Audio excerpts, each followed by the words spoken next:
ہمارے بچوں کو یہ کہانیاں نہیں ہیں بلکہ ان کے جذبوں کو جوان رکھنے اور حوصلوں کو بلند رکھنے والی یہ دوائیاں ہیں۔ عزیز ناظرین، جنگ آج کی بدر ویڈیو آپ لوگوں کے جس لیے کو بہت ہی 14 اہم ہونے صدیاں والی گزر ہے۔ گئے لیکن ویڈیو میں ظالم موضوع یہ کفار رہے آج گا بھی کہ بھول نہیں روزے کی سکے۔ حالت میں نیچے کے بال جنگ صاف بدر کرنا کا ایک یہ رخ جائز ہے پوری یا دنیا جائز نہیں جانتی ہے؟ ہے، کیا اس سے روزے پر کوئی فرق بلکہ پڑے سب گا یا نہیں پڑے گا؟ چڑھ چڑھ کر نیچے کے کے بال بیان بھی کتنے کرتے ہیں دن کے اس کو اندر اندر صاف کر لینا دشمنان چاہیے؟ اسلام۔ ان ساری باتوں اس کا پر میں پس آپ سے منظر کیا گفتگو تھا، کروں گا وہ کیوں ہوئی تھی، انشاءاللہ۔ اس پہلے پر اس کوئی تقریر کو کلام آپ نہیں لوگ کرتے سنیے، اگر آپ کیونکہ جلدی درد میں ہیں مرنے تو کا تقریر زیادہ کو آگے ہوتا ہے، بڑھا کر اس مسئلے کو تو یہ سمجھ مرے سکتے زیادہ ہیں، تھے اس مگر میں۔ پہلے اس ویڈیو کو آپ لوگ دیکھیے۔ 70 کافر مرے تھے اور 70 قیدی بن کر کے آئے تھے۔ پوری جنگ بدر میں ان کفار کو صرف یہی دکھتا ہے کہ 70 لوگوں کو مارا اور 70 کو پکڑ کر کے قیدی بنا لیا۔ پوری جنگ بدر میں یہی نظر آتا ہے۔ لیکن میرے عزیزو، اگر انصاف کی عینک رکھنے والا غور سے ان حالات کو پڑھے گا تو اس نتیجے کو پہنچے گا۔ اسلام میں یہ جتنی جنگیں ہوئی جس میں حضور پاک صلی اللہ تعالیٰ علیہ وسلم تشریف لے گئے، اکثر کا تعلق ڈیفنس سے ہے، یہ ڈیفنسیو رہی ہے۔ اب میں آپ کو ایک چیز بتاتا ہوں، کیونکہ جنگ بدر کے احوال بتانے سے پہلے اس کا پس منظر بتانا ضروری ہے کہ کیوں ہوئی۔ اچھا، یہ بھی میں آپ کو کلیئر بتا دوں کہ یہ پہلی جنگ نہیں ہے۔ جیسے کہ مشہور ہے نا جنگ بدر، اس سے پہلے بھی چھوٹی چھوٹی جنگیں ہوئی ہیں، لیکن جو بڑی جنگ جس میں مقابلہ ہوا اور جس میں اللہ نے روشن فتح عطا کی، وہ بدر کی جنگ ہے، 17 رمضان المبارک 2 ہجری کو۔ انشاءاللہ میں سیرت کے درس میں عرض کروں گا، جنگ بدر سے پہلے بھی 6 جنگیں ہوئی ہیں تقریباً، جس میں کچھ صحابہ گئے تھے، کچھ میں حضور بھی گئے تھے، کچھ میں ہلکی پھلکی مڑبھیڑ ہوئی اور کسی میں جنگ نہیں ہوئی۔ لیکن جو بڑی یعنی صف آرا ہو کر جنگ ہوئی تھی وہ جنگ بدر، یہی 17 رمضان المبارک والی، یہ پہلی ہے۔ جیسے کہ ایک بدر اولا بول کر کے ایک جنگ مشہور ہے اور بدر ثانیہ اس کو کہتے ہیں، یہ 17 رمضان المبارک والی، میں اس کو انشاءاللہ سیرت کے بیان میں عرض کروں گا۔ آج اس پر ہم فوکس کرتے ہیں کہ کیوں ہوئی۔ 13 سال مکہ مکرمہ میں نبی پاک صلی اللہ تعالیٰ علیہ وسلم نے گزارے اعلان نبوت کے بعد۔ ویسے تو 53 سال آپ وہاں رہے، 13 سال اعلان نبوت کے بعد کیا کیا تکلیفیں نہیں اٹھائیں۔ آپ نے سیرت کے درس میں بھی سنا ہوگا، اس رسول محترم صلی اللہ تعالیٰ علیہ وسلم کو مارا بھی گیا، پیٹا بھی گیا، ان کے ساتھیوں کو طرح طرح کے عذابات دیے گئے۔ تاریخ آج محفوظ ہے، لیکن ظالموں کو یہ نظر نہیں آتا آتنک کون پھیلایا ہوا تھا۔ یہی کفار تھے، یہ مشرکین تھے، یہ دہشت گرد تھے۔ مجھے بتاؤ، رسول پاک کے غلاموں کو سولی پر لٹکا کر ان کی ناک کاٹنا، ان کے کان کاٹنا، ان کے ناخنوں کو پکڑ سے کھینچنا، کیا یہ دہشت گردی نہیں ہے؟ حضور پاک صلی اللہ تعالیٰ علیہ وسلم کے چہیتے صحابی حضرت عمار بن یاسر کو انہوں نے آگ میں جلایا تھا۔ حضرت بلال حبشی کو تو روزانہ رسی پیر میں ڈال کر کھینچا جاتا تھا۔ حضرت عامر بن فہیرہ، حضرت ابو فقیہہ، حضرت خباب ابن الارت، حضرت خبیب ابن عدی، حضرت سیدہ سمیہ، ان کو تو گھوڑے کے پیروں میں باندھ کر کے شہید کر دیا گیا تھا۔ کیسے طرح طرح کے عذابات دیے تھے کفار مکہ نے، ایک دو نہیں ہے، ظلم کی ایک لمبی داستان ہے۔ اور پھر پلس اس پر نبی پاک صلی اللہ علیہ وسلم کو ان کے خاندان سمیت سوشل بائیکاٹ کر کے رکھنا۔ حضور نے 3 سال تک 2 پہاڑیوں کے بیچ کے درے میں گزارے ہیں، اور ایسے کہ پورے مکہ والے پہرا لگا کر بیٹھتے تھے 24 گھنٹے تک نگرانی کے کوئی جا نہ پائے حضور تک، ان کے خاندان تک۔ ان دنوں میں نبی پاک صلی اللہ علیہ وسلم پتے کھاتے رہے اور چمڑوں کو ابال کر کے پانی میں وہ کھاتے رہے۔ 3 سال گزرے ہیں، جبکہ مشرکین مکہ میں سے ہی کچھ اہل خیرت جو تھے انہیں رحم آ گیا ان معاملات کو، اور انہوں نے یہ معاہدہ توڑا۔ وہ آ کر کے، کوئی دوسرے نہیں، صحابہ نے نہیں، جو کافر تھے انہی میں سے 10-12 لوگ، انہوں نے دیکھا اتنی تکلیف یہ ہم میں ہی سے تو ہیں، اور وہ بھی قریش خاندان جو ہم میں سے سب سے معزز خاندان ہے، اس کا ایسا بائیکاٹ کرنا کہ ان تک ایک چاول کا دانہ نہ پہنچے، یہ کیسی مصیبتیں ڈال کر رکھی گئیں اپنے بھائیوں پر۔ مشرکین نے خود یہ توڑا تھا معاہدہ، اور پھر ان کو ہر طرح کے سہولیات مہیا کر دی تھی حضور کے خاندان کو۔ یہ تکلیفیں 70 صحابہ مکہ چھوڑ کر کے حبشہ جا چکے تھے ہجرت کر کے. معمولی بات ہے, آپ کے محلے سے 4 لوگ جائیں کیا حالات ہوتے ہیں. یہ آج ظالم کتے جو ہے گھروں کے اوپر دروازوں پر زبردستی کا بورڈ لگا کر کے پلائن کرتے رہتے ہیں, ہاں, کہ یہاں سے محلہ خالی ہو رہا ہے مسلمانوں کی وجہ سے, ایک ہندو گھر یہاں سے شفٹ ہو رہا ہے, ہجرت کر رہے ہیں, مائیگریٹ کر رہے ہیں. یہ ناٹک ہے, کوئی چیز نہیں. کبھی تم نے تاریخ یہ بتائی کہ 70 صحابہ جو اپنا گھر بار سب چھوڑ کر, جس میں خود رسول اللہ کی بیٹی بھی ہیں, حضرت رقیہ اور حضرت عثمان غنی, دونوں حضور کے داماد بھی, حضور کی بیٹی بھی ہیں, یہ حبشہ چلے گئے تھے ہجرت کر کے. حضور صلی اللہ علیہ وسلم کے خاندان کے کتنے لوگ, حضرت جعفر طیار مولا علی کرم اللہ وجہہ الکریم کے سگے بھائی ہیں. حضور پاک صلی اللہ علیہ وسلم کے خاندان کے کتنے لوگ نکل کے جا چکے تھے حبشہ میں, ایتھوپیا. عرب لوگ افریقہ میں جا کر کے رہ رہے ہیں. اور پھر اس کے 3 سال کے بعد حضور خود ہجرت کر کے چلے گئے مدینہ. تو حضور ہجرت کر کے گئے تو کیا اکیلے گئے؟ 1 سال نہیں گزرا تھا کہ مکہ میں جتنے مسلمان تھے سب کے سب ہجرت کر کے مدینے چلے گئے. مکہ والوں کو سکون سے رہنا چاہیے نا, بات ہو گئی نا. میں آپ کو بتا دوں, کفار و مشرکین کبھی کسی بات سے راضی نہیں ہوتے, اور نہ کبھی یہ سکون, ذہنی سکون ان کو نہیں حاصل ہو سکتا. تم اگر کوئی محلہ چھوڑ کر کے بھی چلے گئے تو تمہارے سے دشمنی ان کی کم نہیں ہوتی. جو دشمن ہے وہ دور بیٹھ کر کے ہی جلتا رہتا ہے کہ وہاں سکھ سے کیوں رہ رہے ہیں یہ لوگ, یہاں سکون سے کیوں رہ رہے ہیں لوگ. مدینے جب رسول پاک اور ان کے صحابہ گئے تو مکہ والوں کو تو جو معاملہ تھا ختم ہو گیا.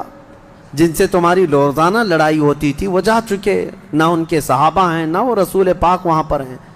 نہیں, اس کے باوجود ان کفار مکہ نے کیا کرنا شروع کیا, 10 لوگ 15 لوگ 20 لوگ کبھی جتھا بنا کر کے مدینے تک جاتے تھے. رات کے وقت وہاں کے مسلمانوں کے باغیچے کھجوروں کے جلا کے آ جاتے, اور کبھی اگر 2-4 صحابہ مسلمان باہر نظر آتے تو ان کو پکڑ کر پیٹتے تھے, مارتے تھے. کہاں پر؟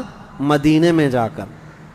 جب اس قدر ظلم بڑھ گیا تب میں آپ کو بتاؤں 13 سال کے بعد اللہ نے جہاد کا حکم نازل فرمایا. اے محبوب کھڑے ہو جائیں اور جو آپ سے لڑ رہے ہیں ان سے مقابلہ فرمائیں. 13 سال تک تو کبھی لڑنے کا حکم نہیں آیا. مدینہ طیبہ میں جانے کے بعد جب مسلمانوں کی اپنی ریاست بن گئی, وہاں اپنی ایک حکومت اسٹیبلش ہو رہی ہے, تب یہ جا کر کے اگر اس کے اندر دسیسہ کاری کریں, پیوند کاری کی بجائے وہاں جا کر کے شب خون ماریں رات کے وقت, تو پھر اللہ تعالیٰ کا حکم نہیں آئے گا. میں اس سے قبل ایک مثال سے پوچھا تھا آپ کو. یہ کہتے ہیں نا, آج بھی ہم نے 22ویں پارے میں ایک آیت پڑھی ہے, ملعونین اینما ثقفوا اخذوا وقتلوا تقتیلا. اس کو وہ 26 آیتوں میں گناتے ہیں جس کو یہ لوگ کہتے ہیں آتنک کا بڑھاوا دیتی. اللہ نے فرمایا لعنت کیے ہوئے لوگ ہیں یہ سب, جہاں پائے جائیں پکڑے جائیں اور ٹکڑے ٹکڑے کر کے مارے جائیں. یہ آیت ہے, اور یہ کہتے ہیں کہ یہ دیکھو آتنک کو بڑھاوا دیتی, یہی دیکھ کر کے مسلمان کاٹتے ہیں سب کو. میرے عزیزو, آیت جو نازل ہوئی کب ہوئی؟ یہی میں نے آپ کو یہی مثال اس سے قبل بتائی تھی. ہمارا دیش, ہمارا ملک امن و امان کے ساتھ رہ رہا ہے. 4 لوگ بھی اگر دشمن ملک کے ہمارے ملک میں داخل ہو جائیں تو ہائی اتھارٹی کیا حکم دے گی؟ سپریم کورٹ ہو یا وزارت داخلہ, ہوم منسٹری ہو, یا کوئی بھی ڈپارٹمنٹ کے لوگ کیا حکم دیں گے؟ یہ 4 دشمن جہاں پائے جائیں ان کو پکڑو اور مار دو. پولیس کو تو آن دا اسپاٹ شوٹ کرنے کا حکم ہوگا, انکاؤنٹر کر دیں ان کا. کیوں؟ ہمارے ملک کا نقصان کر سکتے ہیں. یہی بات تھی مدینے میں جا کر کے جب مکہ کے کفار نقصان کر رہے تھے, صحابہ کو مار رہے تھے, حکم آیا کہ اب ان کے ساتھ نرمی نہیں, اب ان کے ساتھ لڑو اور اپنی جان کی حفاظت کرو. آج ہر ملک اتنا ڈیفنس کا اختیار رکھتا ضرور ہے. جاؤ گھس کر کے دکھاؤ کسی ملک میں, بغیر ویزے کے جائیں گے تو پکڑ کر کے مار ڈالیں گے. بارڈر کراس کرو تو شوٹ کر دیں گے, جبکہ چوری کرنے کی نیت نہ ہو تب بھی. لیکن اسلام جو مارنے آ رہے تھے ان کو مارنے کا حکم دیا. اب سنو بدر کیوں ہوئی تھی. مسئلہ یہ تھا, 2 ہجری تھی. مکہ مکرمہ میں قافلہ تجارت کا قافلہ ملک شام جا رہا تھا۔ اچھا، اب شام کا جو لوکیشن ہے وہ مدینے کے پاس سے ہو کر گزرتا ہے۔ راستہ ایک شاہراہ ہے، یعنی جس کو کہتے ہیں ہائی وے، سب سے بڑا انٹرنیشنل ہائی وے اس زمانے کا، وہ مدینے کے پاس سے گزرتا تھا۔ تو ملک شام تجارت کے لیے جو جانے والے ہوتے تھے مکہ سے، وہ اسی راستے سے جاتے، مدینے کے پاس سے قریب سے گزرتا۔ قریب کا مطلب بہت قریب بھی نہیں۔ تو نبی پاک صلی اللہ علیہ وسلم نے فرمایا جب تک ہمارا مکہ والوں سے امن کا ایگریمنٹ نہ ہو جائے، معاہدہ نہ ہو جائے، ہم ان کا ہر راستہ بھی روکیں گے، ہم ان کا راستہ بھی روکیں گے۔ ہوتا ہے یا نہیں؟ اگر آپ کا کسی دوسرے سے جھگڑا ہو جائے تو آپ آس پاس کے راستے بھی بلاک کر دیں گے کہ دشمن ادھر کے راستوں کو بھی استعمال نہ کرے۔ یہی معاملہ تھا۔ حاج جو ہے دنیا کو میں بتاؤں، یہ راستہ روکنے والی بات کو بھی میں بتاتا ہوں۔ کہتے ہیں کہ مکہ والے تجارت کے لیے ملک شام جا رہے تھے تو ان کا راستہ روکنے کا کیا حق تھا؟ مدینے والوں کو کیا حق تھا؟ آج مجھے بتاؤ، جس ملک سے تمہاری دشمنی ہو جائے کیا وہ اپنا فلائی زون تمہیں یوز کرنے دے گا؟ تمہارا پلین بھی اڑ کے جا سکے گا اس ملک کے اوپر سے؟ سعودی نے تو ابھی بین کر رکھا تھا قطر کو، اس کا نہ پلین اترتا، نہ ہی ہوائی اسپیس استعمال کر سکتا تھا۔